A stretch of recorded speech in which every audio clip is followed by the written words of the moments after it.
Slaughter, TJ Mathewson here for BeaversEdge.com, coming to you live from Research Stadium following the conclusion of Oregon State's Spring Showcase. Another year of spring in the books as the Beavers officially put the wrap on this year's spring practice. Again, TJ Mathewson, a BeaversEdge.com writer and KGO radio host, joining me as always. TJ, good to do a real video. It's good to be here. Look how nice it is outside. Right? If you weren't here for the spring game, you're really missing out, because I wrote it in the spring Nugget reports. It's been really cold at some of these spring patches and really just not enjoyable at all. I think today we could say is perfect football weather. Like actually perfect football weather. I mean, it's like 60 degrees. There's not an inkling of wind out here, and the game itself was pretty entertaining, and we saw quite a bit. That it was, and obviously, there was a lot to cover, and TJ and I will be breaking it down, but, obviously a special treat for you guys today. TJ and I usually come together virtually via the Edge Pod, get to link up and provide you with all the content that we brought you guys throughout the spring and kind of put it on a nice bow tie for you here as the Beavers closed it down. Let's go ahead and start on the defensive side of the ball, as they were the winners today. The defense won. It was a pure offense versus defense scrimmage, with the defense coming on, I believe it was 10 points or 14, somewhere along that line. Isaac Hodgins. They didn't post the score anymore. Yeah, they didn't do the score. Isaac Hodgins said afterwards they won, so we'll take it. It seemed like they won. If we're given an eye test here, I think the defensive won. I mean, the defense really did a nice job today. The offense is usually behind the defense in the spring and in the early parts of the fall as well, but the defense, especially the defensive line, was really giving all three quarterbacks, it was a majority Ben, DJ, and Aiden Childs today. They're giving them all sorts of fits along the line. I mean, we were seeing some interior pressure from guys like Joe Golden and Isaac Hodgins. We were seeing some edge pressure. I saw Micaiah Tung at linebacker really pressing the edge and stringing out, I think it was Deshaun Fenwick on the edge on one play. Takari Hickle had a couple of sacks as well. They were coming in off the edge too. I know the offensive line's a little bit banged up, but what we saw from the pressure today from the defensive line was really, really nice. And then the secondary as well. You were sitting next to me during this, and you turn to me and you make this exclamation, man, the depth of the secondary group is really impressive. Even after losing a Rajon Wright and Alex Austin, we saw Joe Swen today, 2 interceptions. He should have had the practice or game-sealing interception, but as you'll read in our report, and you might see the highlight online, he intercepts the ball in the end zone, but instead of taking a knee, takes the ball and chucks it up in the air, and the offense recovers it for a touchdown. It got kicked around a little bit, and John Dunmore jumped on it.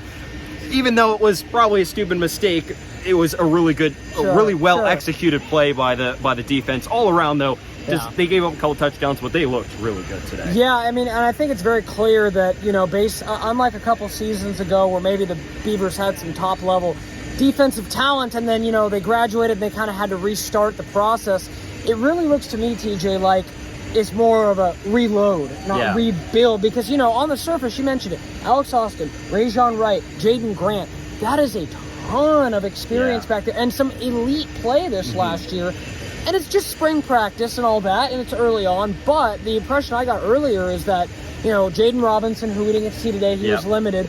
Joe Swen and a whole bunch of other guys really seem to be ready to kind of lock down the steed in place of those guys. I think their depth at secondary is very impressive. And Trent Bray is, we've talked about how special Trent Bray is. He just continues to show. Especially because this is the first time that we've gotten to see in spring where they've been able to actually tackle guys. Right? In practice, they're not tackling at all. So the defense is at a disadvantage there where they haven't been able to tackle anyone. The offense doesn't have to worry about tackling anybody, but the defense, they still got to get these guys on the ground out here, and they did a really good job. There's the only real explosive plays on the offense were Aiden Childs. We'll get into him here in a second, but it was him really freelancing there in the pocket in off-script plays that really was the only detractor from the defense. Otherwise, everyone was covered, all the windows were tight, and everything looked probably not ready for opening for kickoff, but pretty close. Yeah, I mean, I'm very impressed with how Trent Bray has been able to kind of shift this defense into just a different mentality and mindset, compared to the days of Tim Tibesar and before. And,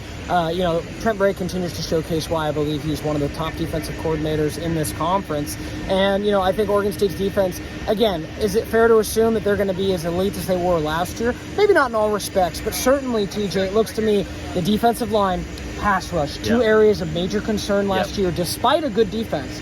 They look like they're getting addressed. I think it could be a more complete defense. It can, this yeah. year. Again, the diversity of pressure we saw today. Right. It was against a mix of first and second teamers on the offensive line. Jake Levengood did not participate today, really the anchor of that offensive line. But besides that, a good portion of guys that are supposed to see some quality starting time there on the offensive line and the defensive line, especially in the first half, was really just whipping them up front. It wasn't even really a competition. Yeah, and then switching gears now, obviously, to the offensive side of the ball. I'm sure you guys want to hear about DJ Uiagalelei, Aiden Childs, and Ben Gulbranson. Unfortunately, in that regard, the defense won the day, and you could definitely tell that in the play of the quarterbacks. I mean, TJ has been reporting for the last several practices. I have as well from the late practices back in March that it's been a pretty close quarterback competition, and we saw that continue today with DJ and Ben both getting roughly the same amount of reps with kind of the first, second team. Both of them kind of rotated with both units. And then Aiden Childs mostly with the third team running against the third defense, respectively.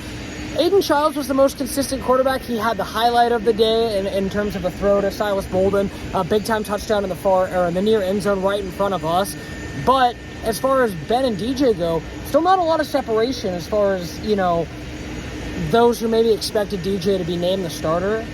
It's not going to happen. It's a little bit more of a process than we thought, perhaps by a little bit by design, perhaps a little by the fact that DJ's taking time getting used to the system, learning a pro-style offense, doing things like huddling for the first time in years, or what have you.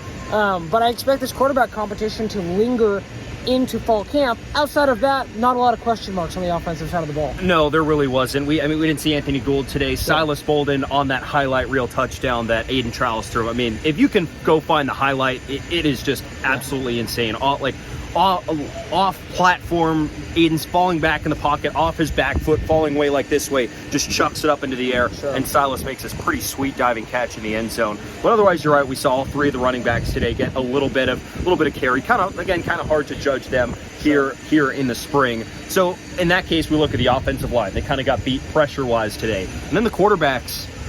I mean, there really isn't that much difference right now between Ben and DJ. There's not. It's close. It is pretty close. They're both, they both have some nice throws, and they both have had some throws where you're like, kind of wondering. I mean, DJ threw a pretty bad pick early in the game today. That was the first of two for Joe Swen today. Yeah. It was just a go route down the far sideline, and DJ underthrew it and threw it way too much towards the middle of the field, and Swen playing inside of his receiver just cut right in front of it and picked it off pretty easily. Yeah. So we have those pluses and minuses for both these quarterbacks that really is not going to get solved now. It will not be solved. It's not going to get solved until August when one of these guys, you presume DJ, but as everything looks right now, you can't really say that for certain in August when everything rolls around and we feel a little bit more comfortable about who is going to be named starting quarterback. Sure, and that's why I said with all that to be said, I mean, I would still be absolutely shocked if it's not DJ, but Ben's putting up a good fight, and I think he's maybe put up a better fight than maybe any of us have expected right off the bat. But at the same token,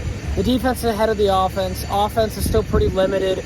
I don't think we've seen enough of a sample size from DJ, and I think ultimately, he's going to have the lead in that regard. But again, we have an entire offseason now, or rather summer part of the offseason, to start to digest and kind of break it down and, ultimately see how the chips fall. But again, Oregon State spring game, TJ Mathewson, Brenden Slaughter. Make sure to stay tuned to BeaversEdge.com. We'll have complete coverage and recap of the spring game, leading you guys well into the summer months. Stick with BeaversEdge.com.